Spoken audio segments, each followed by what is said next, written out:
এক ছিল মেয়ে, নাম আরোহী। গ্রামের সবাই ডাকত অবিশ্বাস্য কৌতূহলী।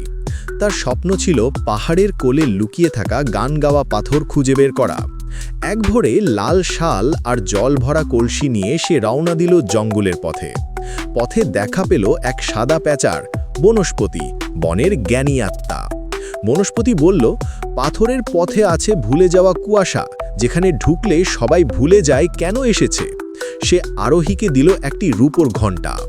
আরোহী পাহাড়ে উঠতেই কুয়াশা তাকে ঘিরে ধরল, সব ভুলে গেল। ঠিক তখনই ঘণ্টা বাজাতেই কুয়াশা সরে গিয়ে দেখা দিল আলো ঝলমলে এক গুহা। ভিতরে গান গাওয়া পাথর, কিন্তু তার নিঃশব্দ। আরোহী হাত রাখতেই পাথর দেখালো গ্রামের সুখের স্মৃতি। সে বুঝল, আসল গান মানুষের আনন্দ আর ভালোবাসায়। ফিরে এসে সে গল্প বলল, আর গ্রাম জুড়ে ছড়িয়ে পড়ল নতুন আলো। যদি ভালো লেগে থাকে, গল্পে লাইক, কমেন্ট আর সাবস্ক্রাইব করতে ভুলো না।